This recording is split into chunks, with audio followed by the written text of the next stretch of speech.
తెలుగు సంబరాల తీయదను అలనాటి రుచుల సరికొత్త రూపం పరంపర స్వీట్స్. నమస్తే, వెల్కమ్ టు సుమన్ టీవీ. నేను మీ సాయి భైరి. ఆంధ్రప్రదేశ్ రాజధాని అమరావతిలో తాజాగా భూసేకరణకు సంబంధించి సెన్సేషనల్ న్యూస్ బయటికి రావడం జరిగింది. ఇప్పుడున్నటువంటి భూసేకరణకు మించి 2 రెట్ల భూసేకరణ మళ్ళీ జరగబోతుందనేటువంటి చర్చ ఇప్పుడు ప్రధానంగా వినిపిస్తుంది. దీనికి సంబంధించి మనం మాట్లాడదాం. మనతో పాటు Suman TV news chief editor Keshav గారు ఉన్నారు. సార్ నమస్తే. నమస్తే. సో ఇప్పటికే అమరావతిలో చాలా భూసేకరణ చేశారు, రైతుల భూములు ఇవ్వడం జరిగింది, అంత అయిపోయింది, రాజధాని నిర్మాణం అయిపోతుందన్న క్రమంలో మరలా ఇప్పుడు ఎంత భూసేకరణ చేశారో అంతకు మించిన భూమి ఇప్పుడు సేకరించబోతుంది ప్రభుత్వం అనేటువంటి ఒక వార్త ఎంతవరకు నిజమంటారు? ఎందుకు సేకరించాల్సిన పరిస్థితి? అంటే అమరావతి 2వ దశ భూ సమీకరణ ఇప్పుడు జరుగుతున్న చర్చ. నాకున్న సమాచారం ప్రకారం అమరావతిలో ఇంకొక దశ భూ సమీకరణ కూడా జరుగుతుంది. 3 దశల భూ సమీకరణ జరిగేటువంటి అవకాశం ఉంది. సో ఇప్పుడు ఉన్న లెక్క ఒకసారి మనం చూద్దాం. 33,000 ఎకరాల భూములు 29 గ్రామాల ప్రజలు ఇచ్చారు. ఇవి కాకుండా 20,000 ఎకరాల భూములు ప్రభుత్వ భూములు ఉన్నాయి. సో అంటే మొత్తం కలిపి 53,000 ఎకరాల నుంచి 54,000 ఎకరాలు ప్రస్తుతం అమరావతి ఏదైతే డిజైన్ చేశారో ఆ ప్రాంతంలో ఉన్నటువంటి అవైలబిలిటీ ఆఫ్ ల్యాండ్. ఇప్పుడు వస్తున్నటువంటి సమాచారం ఏంటంటే ఇంకొక 44,000 ఎకరాల భూముల్ని సమీకరించే అవకాశం ఉంది. సో 44,000 ఎకరాలు మళ్ళీ 54,000 ఎకరాలకి కలుపుకొని చూస్తే ఆల్మోస్ట్ 98,000 ఎకరాలు అవుతుంది అక్కడ మీకు. అంటే 1,00,000 ఎకరాల అమరావతి రెడీ అయ్యేటువంటి అవకాశం ఉంది. 3వ దశ అని నేను ఎందుకు అన్నానంటే రాజధాని ఎప్పుడు కూడా ఒక పక్కనే ఉంటుంది అనుకోవడం అదొక భ్రమ, అపోహ. ఇప్పటి వరకు జరుగుతున్నటువంటి చర్చ అంతా కూడా కృష్ణానదికి ఆవలి ఒడ్డున విజయవాడకి యువతల పక్కన ఎక్కడ కూడా భూ సమీకరణలు కానీ సేకరణలు కానీ జరగలేదు. అంటే కృష్ణానదికి అవతల వైపు 1,00,000 ఎకరాల భూములతో ఒక రాజధాని నిర్మాణం జరగవచ్చు అనుకుందాం. 3వ దశ ఎందుకు ఉంటుంది అంటున్నానంటే కృష్ణానదికి యువతల వైపున అంటే విజయవాడ వైపున జగ్గయ్యపేట దగ్గర నుంచి మొదలుకొని విజయవాడ నగరం వరకు ఉన్నటువంటి భూములన్నిటిలో కూడా ఇంకొక దశ భూ సమీకరణ జరిగే అవకాశం ఉంది. అంటే కృష్ణానదికి 2 వైపులా రాజధాని నగరం వచ్చేటువంటి అవకాశం ఉంది. అంటే ట్రై సిటీస్గా మారేటువంటి అవకాశం. ట్రై కాదు, టెట్రా సిటీస్. ఇప్పుడు హైదరాబాద్కి మిగతా నగరాలకి తేడా అంటే అక్కడ ఆంధ్రాలో ఉండేటువంటి నగరాలకి తేడా ఏంటంటే హైదరాబాదు ఒక మహానగరంగా అభివృద్ధి చెందింది. తర్వాత ఇది ఒక మేజర్ సిటీ అనేటువంటి విజన్ కనబడింది. కానీ అక్కడ ఉండేటువంటి నగరాలు పట్టణాల సైజు హార్డ్లీ 20 నుంచి 30 కిలోమీటర్ల పరిధి. విజయవాడ మహానగరం, గుంటూరు మహానగరం, రెండింటి మధ్య ఉండే దూరం కేవలం 30 కిలోమీటర్లు. హైదరాబాద్లో కూకట్పల్లి నుంచి ఎల్బీ నగర్, వనస్థలిపురం వరకు ఉండేటువంటి దూరం ఎంత? యావరేజ్గా 26 కిలోమీటర్లు, 25 కిలోమీటర్లు. అంటే ఒక నగరం ఇక్కడ 25-26 కిలోమీటర్లు విస్తరించి ఉంటే విజయవాడ, గుంటూరు అనేటువంటి 2 మహానగరాలు కేవలం 30 కిలోమీటర్ల డిస్టెన్స్లో 2 మహానగరాలు ఉన్నాయి. ఇప్పుడు అమరావతి ప్రణాళిక ఏంటంటే ఈ నగరాలన్నిటి సమాహారమే అమరావతి ప్రణాళిక. ఈ 2 నగరాల మధ్యలో ఒక కొత్త నగరంగా అమరావతి విస్తరిస్తుంది. Amaravati inner ring road plus outer ring road పరిధిలో ఉండేటువంటి ప్రాంతం మొత్తం కూడా సిఆర్డిఏ పరిధిలోకి వస్తుంది. రాష్ట్ర ప్రభుత్వం చేసినటువంటి ప్రతిపాదనలో మాస్టర్ ప్లాన్లో సీడ్ క్యాపిటల్ ఏరియాని ఏదైతే 217 చదరపు కిలోమీటర్ల విస్తీర్ణంలో ఉన్నటువంటి నగరం ఉందో దాన్ని బేస్ చేసుకుని శాటిలైట్ టౌన్షిప్స్ డెవలప్ అవుతాయి. ఈ శాటిలైట్ టౌన్షిప్స్ అనేటువంటి మాట చంద్రబాబు నాయుడు 1996-97 నుంచి కూడా చెప్తా ఉన్నారు. హైదరాబాద్ సిటీ డెవలప్ అయితే దీనికి అనుబంధంగా శంకర్పల్లి డెవలప్ అయింది, షాద్ నగర్ డెవలప్ అయింది, ఇలా కొన్ని పేర్లు చెప్తూ వచ్చారు ఆయన. ఇప్పుడు అవన్నీ కూడా దాదాపు హైదరాబాద్ సిటీతో కలిసిపోతున్నటువంటి పరిస్థితి ఉంది. సేమ్ అదే విజను అక్కడక్కడ క్లస్టర్స్గా మాత్రమే డెవలప్ అయ్యి ఉన్నటువంటి పట్టణ ప్రాంతాలని అమరావతి కోర్ క్యాపిటల్ ఏరియా పరిధిలోకి తీసుకొచ్చేటువంటి ప్రణాళికే ఈ నగర విస్తరణ అనేటువంటి అంశం. అంటే రైతులు ఒప్పుకునేటువంటి అవకాశం ఉందా? ఇప్పటికే చాలా ఇచ్చేసారు. ఇది ఏంటంటే అర్బనైజేషన్ ప్లాన్ లో ఒక భాగం ఇది. సో ఇది ఒక నగరం కింద డిక్లేర్ చేయకపోయినా కానీ ఆటోమేటిక్గా ఫ్యూచర్లో నగరం అయ్యేటువంటి ప్రాంతాలు. సో ఇప్పుడు మీరు అన్నటువంటి డౌట్కి క్లారిటీ ఏంటంటే అమరావతిలో ల్యాండ్ పూలింగ్ జరిగిన తర్వాత ల్యాండ్ ఎక్విజిషన్ కాదు, భూ సమీకరణ జరిగిన తర్వాత చాలామంది చుట్టుపక్కల ప్రాంతాల రైతులు ప్రభుత్వానికి ప్రత్యేకమైనటువంటి విజ్ఞప్తి చేశారు. మా భూములు కూడా ఇస్తాము, డెవలప్మెంట్లో భాగం చేయండి మా ప్రాంతాన్ని కూడా అనేటువంటి కొన్ని ప్రతిపాదనలు చేశారు. ఇప్పుడు 2వ దశ విస్తరణ పైన రాష్ట్ర ప్రభుత్వం ఫోకస్ పెట్టడానికి ప్రధానమైనటువంటి కారణం ఏంటంటే అమరావతిని ఆనుకుని ఉన్న గ్రామాలు. ఇప్పుడు తాడికొండ మండలంలో ఉన్నటువంటి పొన్నెకల్లు అనే ప్రదేశానికి చంద్రబాబు నాయుడు గారు వెళ్తున్నారు. అది సీడ్ క్యాపిటల్ ఏరియాలో లేదు, కానీ తాడికొండ మండలంలోకి వస్తుంది. కొన్ని గ్రామాలు మాత్రమే క్యాపిటల్ ఏరియాలోకి వెళ్ళినాయి.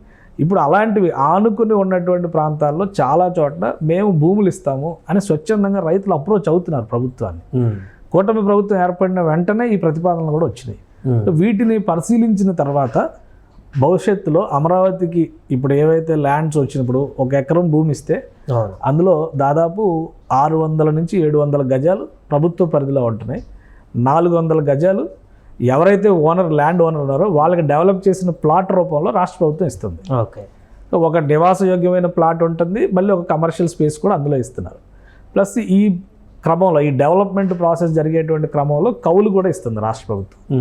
దానివల్ల రైతాంగం అంతా కూడా ఇది హ్యాండ్ ఓవర్ చేస్తే అదే ఇప్పుడు వ్యవసాయానికి ఎవడో గ్యారంటీ ఇవ్వలేదు కదా.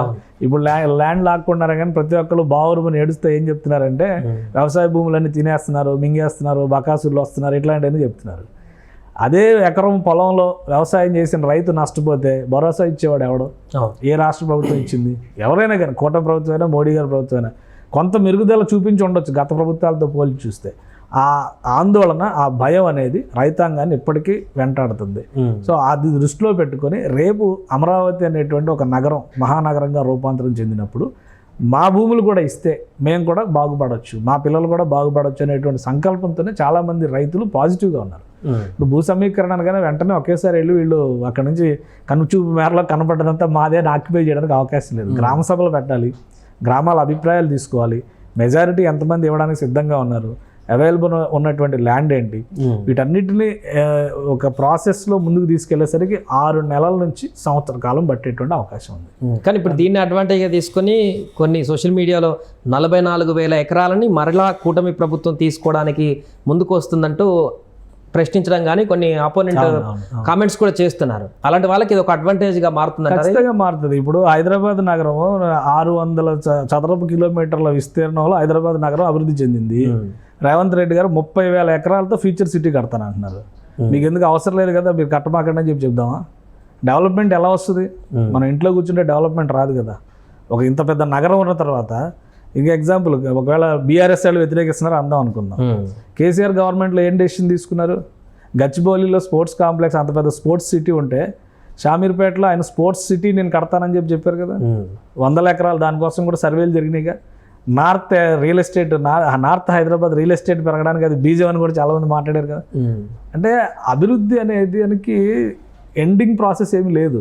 డెవలప్మెంట్ ప్రాసెస్ను బట్టి రకరకాల రూపాలుగా మారుతూ ఉంటుంది. అది ఇప్పుడు ఉన్నటువంటి విస్తీర్ణంలో హైదరాబాద్ ఇంతే అని మనం అనడానికి లేదు.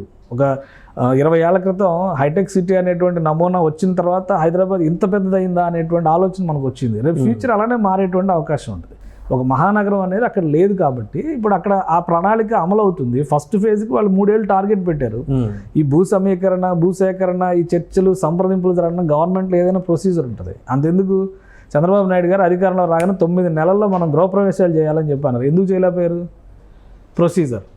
Procedure, legal issues, seed axis రోడ్డుని ఇప్పటివరకు నేషనల్ హైవే కనెక్ట్ చేసేటువంటి పరిస్థితి లేదు అమరావతిలో. ఎందుకంటే కేసులు వేసి కూర్చున్నారు. దానికి వ్యక్తిగత స్వార్థాలు కావచ్చు, రాజకీయ స్వార్థాలు కావచ్చు, ఇంకా వేరే కారణాలు కూడా కావచ్చు. దాన్ని కనెక్ట్ చేసేటువంటి పరిస్థితి లేదు. అందుకే కదా ఆల్టర్నేటివ్లు వెస్ట్ బైపాస్ రోడ్డుని తీసుకొచ్చి అమరావతిలోకి ఇమీడియట్గా దాన్ని ఇనాగ్రేట్ చేయాలి, రేపు ప్రధానమంత్రి గారు వచ్చేటప్పుడే ఓపెన్ చేయాలని చెప్పి అనుకుంటున్నారు. అటువైపు నేషనల్ హైవే 16ని కనెక్ట్ చేసేలాగా E13, E15 రహదారులు విస్తరించి నేషనల్ హైవే కనెక్ట్ చేద్దాం అన్నారు. ఇమీడియట్గా ప్రైవేట్ భాగస్వామ్యంతో ఇన్నర్ రింగ్ రోడ్డుని తీసుకొస్తే కనుక అమరావతికి ముందు యాక్సెసిబిలిటీ వస్తుంది. 2 ఏళ్లలో నిర్మిస్తాం మేము ప్యాకేజీల వారీగా అని చెప్పి ప్రైవేట్ సంస్థలు ముందుకు వస్తున్నాయి. అందుకని ఆలోచన చేస్తున్నారు.